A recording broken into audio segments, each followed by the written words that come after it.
Hello listeners and readers, welcome back to హ్లూస్లో stories వాళ్ళబ్బా. ఈరోజు మన ఛానల్ కోసం నేను రాస్తున్న కథ నా రాక్షసుడు పార్ట్ 13 అబ్బా. ఈ కథలోని ముందర భాగాలు ఇప్పటి వరకు చూడని వాళ్ళ కోసం కామెంట్స్లో లింక్స్ ఇచ్చానబ్బా. అలాగే మన ఛానల్లో అన్ని కథలకు ప్లేలిస్టులు కూడా ఉన్నాయబ్బా. కొంచెం సబ్స్క్రైబ్ చేసుకొని చూస్తూ కథ నచ్చినట్లయితే తప్పకుండా లైక్ చేసి కథ ఎలా ఉందో చిట్టి కామెంట్ రాయండి. అలాగే కథను మీకు తెలిసిన సోషల్ ప్లాట్ఫామ్ మీద కుషంతో షేర్ చేయండి అబ్బా. మరి మనం ఈరోజు కథలోకి వెళ్ళిపోదాం. నీరజకు ప్రాణాపాయం లేకపోవడంతో నిరుపమ ఆమె దగ్గరికి పోయి నీరజతో ప్రేమలో ఉన్న రోజులను గుర్తు చేసుకుంటూ ప్రేమగా ఆమెను చూస్తున్నాడు. ఇంకోవైపు మనీష్, గోవిందం, లేఖ, నగేష్, తేజ్ ఒక ఇంటి ముందుకు వచ్చి నుంచొని గతాన్ని గుర్తు చేసుకుంటూ ఉంటే కావ్య శిరీష చెప్పినట్లుగా నీరజను చూడడం కోసం హాస్పిటల్కి వెళ్ళింది. లేఖ అంత పెద్ద ఇంటిని చూసి రే శౌర్య, శౌర్య బయటకు రారా అంటూ అరుస్తూ ఉంటే ఇంతలో ఆ ఇంటి పనివాడు ఒకడు బయటికి వచ్చి ఎవరండి మీరు, మీకెవరు కావాలి అంటూ అడుగుతూ ఉంటే నగేష్ ఆ పనివాడిని కోపంగా చూస్తూ ఎరా మీ సారెక్కడా, వాడిని బయటికి పిలువు అంటే ఆ పనివాడు నగేష్ కోపానికి భయంగా అతనిని వచ్చిన వారిని చూస్తూ మీరెవరో ఏంటో నాకు తెలియదు, మా సార్ పేరైతే శౌర్య కాదు అంటూ ఉంటే గోవిందం అడ్రస్ ఏమన్నా తప్పుగా వచ్చామా ఏంట్రా అంటే మనీష్ ఎరా మీ సార్ డాక్టరే కదా, పైగా తనకు హాస్పిటల్ కూడా ఉంది కదా, మీ సార్ పూర్తి పేరు శౌర్యానంద, వాడెక్కడున్నాడ్రా, పిలువాడిని, మాకు భయపడి దాక్కున్నాడా ఏంటి అంటే పనివాడు అయ్యో సార్ అలాంటిదేమీ లేదు సార్, అసలు మీరు రాంగ్ అడ్రస్కి వచ్చారనుకుంటా, మా సార్ పేరు శౌర్యానంద కాదు, అలాగే మా సార్ డాక్టర్ కూడా కాదు, అతనికి హాస్పిటల్ కూడా లేదు, మా సార్ ఒక బిజినెస్ మ్యాన్ కాబట్టి మా సార్కి చాలా బిజినెస్లు ఉన్నాయి అంటే అది విన్న వీరు లేఖను చూస్తుంటే లేఖ మాత్రం లేదురా మనీష్, నేను నిజమే చెప్తున్నా, ఇదేరా ఇంటి అడ్రస్ అంటే నగేష్ అయితే మీరే అబద్ధం చెప్తున్నారన్నమాట అంటూ కోపంగా ఆ పనివాడి కాలర్ పట్టుకుని ఎరా నిజం చెప్పు అంటూ ఆ పనివాడిని కొట్టబోతూ ఉంటే ఇంతలో ఆ ఇంట్లో పనివారందరూ బయటికి వచ్చారు. వారందరూ సుమారు 15 మంది దాకా ఉంటారు. దాంతో అసలు ఎవరు మీరు, ఏంటి ఈ దౌర్జన్యం అంటూ ఉంటే ఒకడేమో పోలీసులకు ఫోన్ చేయండిరా, అలాగే సార్కు కూడా చెప్పండి ఈ విషయం అంటుంటే లేక అప్పుడే ఎరా నిజం చెప్పండి, మీ సార్ పేరు శౌర్యానంద కాదా, అతనికి హాస్పిటల్ లేదా అంటూ ఆమె హాస్పిటల్ నుండి బయటికి వస్తూ హాస్పిటల్లో గోవిందం ఏదైతే ఫోటోని చూశాడో శౌర్య ఎంబీబీఎస్ అప్పటిది, ఆ ఫోటోనే ఆమె ఫోన్లో తీసుకొని ఇప్పుడు ఆ ఫోటోనే వారికి చూపిస్తూ ఇతనే కదా మీ సార్ అంటే వారు ఆ ఫోటోను చూసి కాదండి అతను మా సార్ కాదు అంటూ ఉంటే ఒక పనివాడు ఇంటి లోపలికి వెళ్ళి నిరుపమ్ నంద ఫోటో తీసుకువచ్చి వారికి చూపిస్తూ చూడండి ఇతను మా సార్, ఇతని పేరే నిరుపమ్ నంద, మీరు ఇంకెవరోననుకొని తప్పుడు అడ్రస్కి వచ్చారేమో అంటూ ఉంటే ఆ పనివారిలో అందరికీ హెడ్గా ఉండే ఒక అతను మాత్రం ముందుకు వచ్చి చూడండి ఇప్పటికే మీరు ఇక్కడ చాలా న్యూసెన్స్ చేశారు, మీరు ఇక్కడి నుంచి ఇక వెళ్ళకపోతే మేం మా సార్కి ఫోన్ చేసి చెప్తాం, అసలే మా సార్కి కోపం ఎక్కువ, ఇలా మీరు ఇంటికి వచ్చి గొడవ చేసి మా మీద చేయి చేసుకున్నారు అని తెలిస్తే మీకు అస్సలు బాగోదు, ఎందుకు చెప్తున్నానో అర్థం చేసుకోండి, మా అందరినీ చూస్తుంటే మీకు అర్థం కావట్లేదా, ఇక్కడ పనివారికి వారి పనిని బట్టి డ్రెస్ కోడ్ ఉంటుంది, సో మా సార్ ఎంత పర్టికులర్ పర్సనో మీరే ఊహించుకోండి, ఏదైనా తేడా వస్తే తల తీసేసే రకం అంటూ ఉంటే తేజ్ అదంతా విని పనివారికి నచ్చజెప్పి అమ్మా ఎక్కడో ఏదో తప్పు జరిగిందమ్మా, ఎవరో కావాలనే మనల్ని నీరజ దగ్గరికి పోనివ్వకుండా ఇలా దారిని మళ్లిస్తూ ఉన్నారు, మనం ఇప్పటికే చాలా ఆలస్యం చేశామమ్మా, ఆ ఆలస్యం మనకే నష్టం చేస్తుంది, ఇక మీరు చెప్పినట్లుగా వినడం నా వల్ల కాదు, నేను స్టేషన్కి పోయి కంప్లైంట్ని డైరెక్ట్గా ఇస్తా, మీలాగా ఇన్ఫ్లుయెన్స్ని వాడి వెతికించడం నా వల్ల కాదు, మీరు చెప్పినట్లుగా కంప్లైంట్ రిజిస్టర్ చేయకుండా వెతకడం మనకే నష్టమవుతుంది, పరువు కోసం ఆలోచించుకుంటే అవతల నీరజ చాలా డేంజర్లో ఉందమ్మా, తనకేదన్నా జరిగితే మన ఆలస్యమే కారణమవుతుంది అంటూ పైకి చెప్తున్నా అతని మనసులో మాత్రం నీరజ నీకేమన్నా జరిగితే నేను నిన్ను తీసుకుపోయిన వాడిని ప్రాణాలతో ఉంచను, ఎందుకంటే నువ్వేనే నా ప్రాణం అనుకుంటూ చివరికి వారు ఇక అక్కడ ఉండి చేసేదేమీ లేక తేజ్ నిర్ణయం ప్రకారమే స్టేషన్కి పోయి వారు నందా కుటుంబం గురించి, శౌర్య మీద వారికి ఉన్న అనుమానాల గురించి, ఆ ఇంటి గురించి చెప్పాలని డిసైడ్ అయ్యారు. నిరుపమ్ నంద ఎప్పటి నుంచో ముందు జాగ్రత్త పడుతూ తన కుటుంబానికి దూరంగా ఉంటూ లోకం దృష్టిలో శౌర్య మాత్రమే వారికి ఉన్న కొడుకుగా అందరినీ నమ్మిస్తూ వచ్చాడు. ఆ కుటుంబానికి బాగా దగ్గర వారికి మాత్రమే ఉషకు ఇద్దరు కొడుకులున్నారనే విషయం తెలుసు. ప్రమాదం జరిగినప్పుడు నిరుపమ్ నంద తప్పించుకున్నాడు అని తెలుసు. అలాగే అతను కుటుంబానికి దగ్గరలోనే విడిగా ఇల్లు కట్టించుకొని అతను మాత్రమే ఆ ఇంట్లో ఉంటాడు. అతని కోసం ఆ ఇంటికి ఉష మాత్రమే వస్తూ ఉంటుంది. అయితే నందా చెల్లి ద్వారా నిరుపంకి తమ్ముడు ఉన్నాడు అని నీరజ చదువుకునే రోజుల్లోనే తెలుసుకుంది. ఇక తన ఇంటి అడ్రస్ని కూడా ఒకసారి నందా చెల్లి తనతో చెప్పినట్లుగా గుర్తు చేసుకుంది. అలాగే నిరుపమ్ కూడా చాలాసార్లు తన ఇంటి నుంచి ఫోన్ చేసి మాట్లాడుతూ వీడియో కాల్ ద్వారా ఇంటిని చూపిస్తున్నప్పుడు అడ్రస్ని కూడా తెలుసుకుంది. అలా ఆమె నిరుపమ్ ఇల్లు తెలుసుకుంది. కాకపోతే తనకు నిరుపమ్ ఒంటరిగా వేరే ఇంట్లో ఉంటున్నాడు అనే నిజం మాత్రం తెలియదు. చూడడానికి రెండు ఇల్లు ఇంచుమించుగా ఒకేలాగా ఉంటాయి కాబట్టి ఆ తేడాని ఎప్పుడూ ఆమె అబ్జర్వ్ చేయలేదు. నందా మొదటి నుంచి కూడా అన్నీ తన ప్లాన్ ప్రకారమే చేసుకుంటూ వచ్చాడు. కానీ నీరజ చేసిన ఈ ఒక్క పని వల్ల ఇదంతా ఇప్పుడు తన ప్లాన్ని దాటిపోయింది. ఇంకోవైపు నిరుపమ్ అప్పటికే గంట పైన ఎదురు చూశాడు నీరజ మేల్కుంటుందేమోనని. అయితే అతని ఆశ నెరవేరుతున్నట్లుగా అప్పుడే నీరజకు మెల్లిగా మెలకువ రావడం మొదలైంది. దాంతో నిరుపమ్ లోపలే సంతోషపడినా సరే పైకి మాత్రం ఆమె చేసిన ఈ ఒక్క పని వల్ల అతను సంవత్సరాల పాటు పకడ్బందీగా ఏర్పరచుకున్న ప్లాన్ నాశనమైనందుకు కోపంతో ఆమెను చూస్తూ ఉంటే అప్పుడే స్పృహలోకి వచ్చిన నీరజ అతన్ని చూసి చిన్నగా నవ్వి ముఖానికి ఉన్న మాస్క్ని మెల్లగా ఒక చేతితో తీయగా నందా వెంటనే అతని చేతిలో ఉన్న నీరజ మరొక చేతిని వదిలేశాడు. అయితే నీరజ నిరుపంని చూస్తూ నన్ను కాపాడింది నువ్వేనా అంటూ మెల్లగా అడగ్గా నిరుపం ఒక నిమిషం పాటు ఎలాంటి సమాధానం చెప్పకుండా ఆమెను కోపంగా చూస్తూ ఉన్నాడు. అయితే ఇక్కడ వారిద్దరికీ తెలియని విషయం ఏంటంటే అక్కడికి అప్పటికే కావ్య వచ్చేసింది. కాకపోతే అప్పుడే నీరజ మేల్కోవడం చూసిన కావ్య హ్యాపీగా ఫీల్ అవుతూ లోపలికి పోదామనుకుని తలుపు తీయబోతూ ఉంటే నీరజ అప్పుడే ఏదో అనడం నిరుపం అందుకు నీరజను కోపంగా చూడడంతో ఆమె లోపల జరిగేది చూస్తూ ఉంది లోపలికి వెళ్లకుండా. నిరుపం నీరజ మాటకు నేనిప్పుడు నిన్ను కాపాడలేదు అని నీతో చెప్తే నువ్వేం చేస్తావు నీరజ? మళ్ళీ చేస్తావా? చావు. ఎవడిని బెదిరిస్తున్నావేంటి నువ్వు? ఇప్పుడు ఇక్కడ మా అమ్మ కూడా లేదు. నువ్వు చేస్తా అంటే తను అందుకు అడ్డుపడి నాతో నిన్ను బలవంతంగా బ్రతికించడానికి అంటూ చాలా కఠినంగా నిరుపం మాట్లాడుతూ ఉంటే నీరజ ఆ మాటలన్నీ విని అంటే నువ్వు నన్ను నీ ఇష్టంతో సంబంధం లేకుండా కేవలం అత్తయ్య కోసం మాత్రమే కాపాడావా? అంటే నిరుపం నీకు నన్ను బ్రతికించడం అలాగే నేను బ్రతికి ఉండడం ఇష్టం లేదా? అయితే ఇప్పుడే నీ ఇష్ట ప్రకారమే నేను నీ కళ్ళ ముందే చచ్చిపోతా. ఎందుకంటే నీకు నేను బ్రతికి ఉండడం ఇష్టం లేదు కదా కాబట్టి. అలాగే నీకు ఇంకో విషయం చెప్పనా? ఇక్కడ ఇప్పుడు ఎవ్వరూ లేరు కాబట్టి నువ్వు నన్ను ఎవరి కోసమో బలవంతంగా కాపాడాల్సిన అవసరం కూడా లేదు అంటూ తను కూడా నిరుపం కళ్ళల్లోకి ఏమాత్రం బెరుకు భయం లేకుండా సూటిగా చూస్తూ ఆమె చేతికి అప్పటి వరకు పెట్టి ఉన్న సెలైన్ కెనాయిల్ని గట్టిగా పీకేసింది. దాంతో అది లాగేటప్పుడు రక్తం కూడా వచ్చింది. అలాగే ఆ రక్తం నిరుపం ముఖం మీద కూడా 4 చుక్కలు పడింది ఆమె పీకిన ఫోర్స్కి.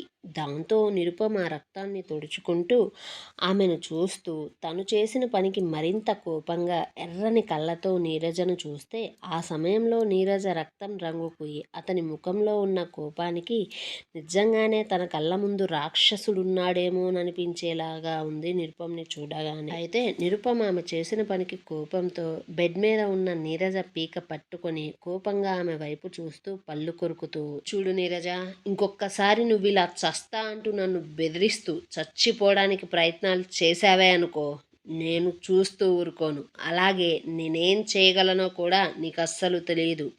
నీ నోటి నుంచి ఇంకొకసారి చస్తా అన్న మాట వచ్చినా సరే, లేదా నువ్వు చావడానికి ప్రయత్నించినా సరే, నీ కుటుంబంలో ఒక్కొక్కరికి భయంకరమైన చావును నీ కళ్ళకు కట్టినట్లు నేను చూపిస్తా. సో ఇంకొక్కసారి నువ్వు మాట వరుసకైనా చస్తానంటే నువ్వు చచ్చిపోవడానికన్నా ముందే నీ ఇంట్లో వారందరూ ఒక్కొక్కరు శవమై నీ కళ్ళ ముందు తేలుతారు. జాగ్రత్త. కాబట్టి ఇక ముందు నువ్వు నాతో ఏదన్నా చెప్పేటప్పుడైనా, నా ముందు ఏదన్నా చేసేటప్పుడైనా ఈ విషయం బాగా గుర్తుపెట్టుకో. నేను వెళ్ళి సౌర్యని తీసుకుని వస్తా అంటూ అక్కడి నుంచి బయలుదేరగా, బయట కావ్య ఉండడం చూసి, ఏంటి నిన్ను మా అత్తయ్య పంపించిందా తన కూతురు ఆరోగ్యం ఎలా ఉందో తెలుసుకుని రమ్మని? నాకు తెలుసు వాళ్ళ గురించి. ఈ హాస్పిటల్ ఎవరిదో ఏంటో తెలియక ఆ ముసలమ్మని ఇక్కడ జాయిన్ చేశారు. కానీ కొడుకులు వచ్చిన తరువాత ఈ హాస్పిటల్ మా కుటుంబంది అని తెలిసి ఇక్కడి నుంచి తీసుకొని పోయారు. అప్పుడే తెలుసుంటుంది మా అత్తకు నేనెవరో, లోపల ఉంది ఎవరో. ఆ మాత్రం ఆలోచన లేనిది ఆ మనిషిని ఎలా భరిస్తుందిలే ఇన్ని రోజులు. అందుకనే తనిక్కడికి రాలేక, నిజాన్ని చెప్పలేక, భయంతో, బాధతో చివరికి కూతురి గురించి తెలుసుకోవడం కోసం నిన్ను పంపించింది అంటూ ఆమె వైపు కోపంగా చూస్తూ, చూడు కావ్య, నువ్వు దానికి అర్థమయ్యేలా చెప్పు. ఇంకొకసారి చస్తా అంటూ నా ముందు పిచ్చి వేషాలు వేస్తే నేను చూస్తూ ఊరుకోను అంటూ అక్కడి నుంచి వెళ్ళిపోయాడు. అయితే కావ్య అప్పుడే లోపల ఏం జరిగి ఉంటుందో ఊహించుకుంటూ లోపలికి వచ్చి నీరజను చడా మడా తిట్టేస్తూ, ఇలాంటి రాక్షసుడినే నువ్వు మార్చేది, పైగా ఇలాంటి మూర్ఖుడిని మార్చడం కోసం చావు దాకా పోయొచ్చావా సన్నాసిదాన, ఇంకా చావడానికి ప్రయత్నిస్తూనే ఉన్నావు కదే, నా మాట వినవే తల్లే, వీడు జన్మలో మారడే. ఆంటీ నీ గురించి చాలా కంగారు పడుతుంది. వీడు ఎలాంటి వాడో ఆంటీకి తెలిసిన తరువాత నిన్ను ఇక్కడి నుంచి దూరంగా ఎటైనా వెళ్ళి ప్రశాంతంగా బ్రతకమని చెప్పిందే అంటూ నీరజ ఆ ఇంటి నుంచి వచ్చిన తరువాత ఏవేవైతే జరిగాయో అదంతా ఆమెతో చెబుతూ, నీరు ఆంటీ చెప్పినట్లుగా ఎటైనా వెళ్ళిపోవే, వీడిని నువ్వు మార్చడానికి ప్రయత్నించినా అది వృధా ప్రయాసే అవుతుంది. ఎందుకంటే వీడు మారడానికి మనిషి కాదు, రాక్షసుడు. అందులోనూ వీడు ఇలాంటి రాక్షసుడు కాదు నీరజ, రావణాసుడు. పూర్వం కథలలో, పురాణాలలో మనం వింటాం కదా రాక్షసులు అని. ఈ రోజులలో వీడు నిజమైన వారసుడే తల్లి వాళ్లకు అంటుంటే నీరజ ఆ మాటలకు కావ్య ఫ్రస్ట్రేషన్కి చిన్నగా నవ్వుతూ, కావ్య ఈ రోజుల్లో అందరూ రాక్షసులమేనే అంటూ అనగా కావ్య అవునా నిజమా అంటూ నీరజ తలకాయను పట్టుకొని చెక్ చేస్తూ, ఏంటే తల్లి నీకేమన్నా నీళ్ళలో పడ్డప్పుడు తలకు దెబ్బ తగిలిందా ఏంటి? అందరినీ వాడిలాంటి వాళ్ళతో పోలుస్తున్నావు, వాడు మనుషులలోనే మహామూర్ఖుడు అంటూ చెబుతూ ఉంటే నీరజ కావ్య మాటలను విని, కావ్య నేను నీకో విషయం చెప్పనా, నువ్వు పూర్వం రోజుల్లో రాక్షసులు ఉంటారని చెప్పావు కదా ఇంతకుముందు. సో నీ మాటల ప్రకారమే నేను ఇప్పుడు నీకు బాగా అర్థమయ్యేలా ఓ విషయాన్ని చెప్తా విను కావ్య. హిందూ పురాణాల ప్రకారం 4 యుగాలు ఉన్నాయి. ఒకటి కృతయుగం. ఈ యుగంలో దేవతలు, రాక్షసులు వేరు వేరు లోకాలలో ఉంటారు. దేవతా గుణాలు ఉండేవాళ్ళు స్వర్గంలో ఉంటే, రాక్షస గుణాలు ఉండేవాళ్ళు భూమి లోపల పాతాళంలో ఉంటారు. ఇక రెండవది వచ్చేసి త్రేతాయుగం. ఈ సమయంలో దేవగుణాలు ఉన్న దేవతలు, రాక్షస గుణాలున్న రాక్షసులు ఇద్దరూ కూడా ఈ భూమి మీదే ఉండేవాళ్ళు. ఉదాహరణకు రాముడు, రావణాసుడు. రాముడిలో ఉన్న దైవ గుణాలు రామనాసుల్లోని రాక్షస గుణాలను చంపేశాయి. అంటే రాక్షసుని చంపేశాయి. అంటే దేవుడు రాక్షసుని సంహరించాడు. ఇక మూడో యుగం ద్రౌపద యుగం. ఈ యుగంలో దేవతలు, రాక్షసులు కూడా ఒకే కుటుంబంలో జన్మించారు. అందుకు ఉదాహరణ పాండవులు, కౌరవులు. చివరికి పాండవులు కౌరవుల్ని ఓడించారు. ఇక మిగిలింది కలియుగం, అంటే ఇప్పుడు మనం ఉంటున్న కాలం.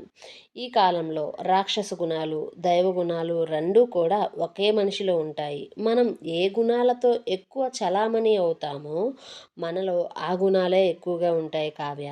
అంటే మనము ఎక్కువగా ఏ గుణాలను కావాలి అనుకుంటామో అవే మన నుంచి బయటికి వస్తాయి. అలా నందాకి కూడా రాక్షస గుణాలు ఎక్కువగా ఉన్నాయి. అలా అని వాడిలో మనిషి లేడు అని కాదు కదా.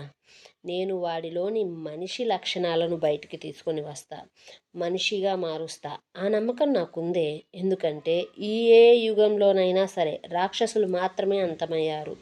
ఆ గుణాలు ఉన్నవారు మాత్రమే చంపబడ్డారు, మంచివారు కాదు కదా. అయినా తనేమీ పుట్టుకతో రాక్షసుడు కాలేదు కదా కావ్య. మా కుటుంబం వల్లే కదా, మా కుటుంబం వల్ల అనుభవించిన వేదన వల్లే కదా తను ఇలా తయారయ్యాడు. కాబట్టి నా బావేమీ రాక్షసుడు కాదు, నా బావ మంచివాడే. కానీ వాడికి ఎదురైన పరిస్థితుల వల్ల ఇలా తయారయ్యాడు. అయినా నేనిప్పుడు అనుభవించే ఈ బాధంతా ఒకప్పుడు మా కుటుంబం వారు మా బావకు చేసిన పనికి శిక్షలాగే నేను అనుకుంటా. అంటారు కదా పెద్దవాళ్ళు, పెద్దవాళ్ళు చేసిన పాపాలు పిల్లలకు తగులుతాయని. అలాగే నాకు తగిలాయేమోననుకుంటా. అయినా నాకు ఇలాంటి కోపాలు భరించడం చిన్నతనం నుంచి అలవాటే కదా కావ్య. మా నాన్న సంగతి నీకు బాగా తెలుసు కదా. ప్రతి చిన్న విషయానికి కోపం చాలా చాలా ఎక్కువగా వస్తుంది. ఆ కోపం ఎంత ఎక్కువ అంటే తన వల్ల ఎదుటి వాళ్ళు ఎంత బాధపడుతున్నారో కూడా అర్థం చేసుకోలేనంత. సో అలాంటి మా నాన్న మేనల్లుడు కదా మా బావ.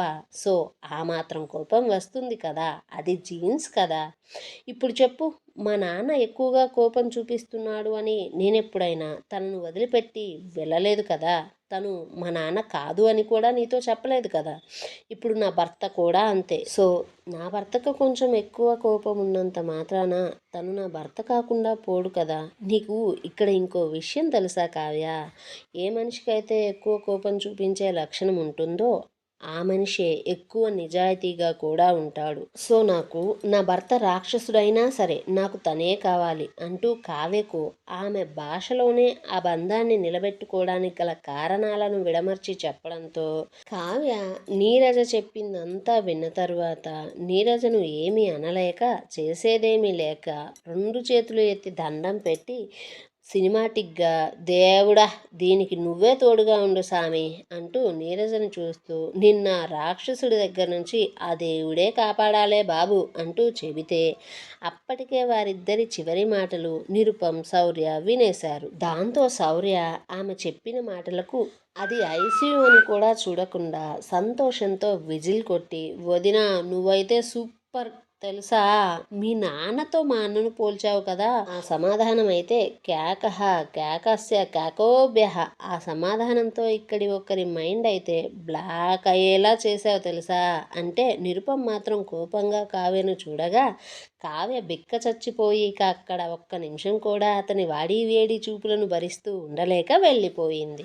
అయితే నీరజ సమాధానం విన్న నిరుపం జరిగిన దాన్ని మొత్తాన్ని ఒకసారి ఆలోచించుకుంటూ ఎందుకైనా మంచిది అనుకుని ఓ ఆలోచన చేసుకున్నాడు. కూతురిని చూసిన విషయం శిరీష కావ్యకు చెప్పి ఇక్కడికి పంపించింది. దాంతో ఆ విషయం గురించి ఆలోచించుకుని అత్త ఈ వేదనను భరించలేక కూతురి బాధను చూడలేక భర్తకు విషయం చెబితే అందరూ కలిసి హాస్పిటల్కి వస్తారేమో కదా అనుకుని ముందు జాగ్రత్తగా వెంటనే ఇక్కడి నుంచి దీన్ని తీసుకుని వెళ్ళిపోవాలి అనుకుంటూ ఒక ప్లాన్ ఆలోచించుకొని నీరజను చూస్తూ, అరే శౌర్య నేను ఇక తనను ఇంటికి తీసుకుని పోతాను, మిగిలిన ట్రీట్మెంట్ అంతా అక్కడ చెయ్యి అంటే శౌర్య అన్నా అలా ఎలా కుదురుతుందన్నా, ఇంటి దగ్గర కుదరదు కదా అంటే నంద ఎందుకు కుదరదురా, ఏంటో ట్రీట్మెంట్ గురించి కొత్తగా మాట్లాడుతున్నావు, ఆల్రెడీ ఇంటి దగ్గర కొన్ని సంవత్సరాల నుంచి ఒకరికి ట్రీట్మెంట్ ఇస్తూనే ఉన్నావు కదా. సో అంత సీరియస్ కండిషన్ అయితే నీరజది కాదు కదా అంటూ శౌర్య చెబుతున్నా వినకుండా నీరజను తీసుకుని వెళ్ళిపోయాడు. తనతో పాటు శౌర్య ఇక తప్పదు అనుకుంటూ అతను కూడా వెళ్ళిపోయాడు. అయితే అప్పటికే బాగా రాత్రి అవ్వడంతో నిరుపమ ఆమెను తన ఇంటికి తీసుకుని పోయాడు. అయితే ఆ రాత్రి ఆమెను నందా వాళ్ళ ఇంట్లో ఎవ్వరూ కూడా ఎలాంటి ప్రశ్నలు అడగలేదు. కొడుకు తన మాట విని తాళి కట్టిన భార్యను ఇంటికి తీసుకుని వచ్చినందుకు ఉష కూడా చాలా సంతోషంగా ఉంది. నీరజ అలా ఇంటికి చేరుకుని రాత్రి పనుకుంటూ ఉండగా మనసులో దేవుడా నేను చేసిన పని వల్ల బావ నన్ను భార్యగా ఇంటికి తీసుకుని వచ్చాడు, కానీ రేపు నేను వేసిన ప్లాన్ వల్ల ఏం జరుగుతుందో నాకు తెలియదు. కానీ ఏం జరిగినా పర్వాలేదు, ఏదైనా సరే దాన్ని నేను ఎదుర్కోవడానికి, మా బంధాన్ని నిలబెట్టుకోవడానికి నాకు మనోధైర్యాన్ని ఇవ్వు అంటూ ఆ భగవంతుణ్ణి ప్రార్థించుకుంటూ ఉంది. ఏమండోయ్, అసలు ఇంతకీ నీరజ చేసిన ప్లాన్ ఏమై ఉంటుందంటారబ్బా? దానివల్ల ఆమె, నిరుపం ఎలాంటి సమస్యలు ఎదుర్కోబోతున్నారు? అసలు నీరజ ఎవరో తెలిస్తే ఉష ఆమెను కోడలిగా అంగీకరిస్తుందా? కొడుకుతో పాటు ఆ ఇంట్లోనే ఉంచుకుంటుందా? అసలు ఇంతకీ ఆ రెండు కుటుంబాలలో ఉన్న చీకటి గతం ఏమై ఉంటుంది? ఈ ప్రశ్నలన్నిటికీ సమాధానం కోసం మన ఛానల్ని సబ్స్క్రైబ్ చేయండి, ఈ వీడియోని లైక్ చేయండి. కథాకథనం ఎలా ఉందో ఒక బుల్లి కామెంట్ చేసి చెప్పండి అబ్బా కొంచెం.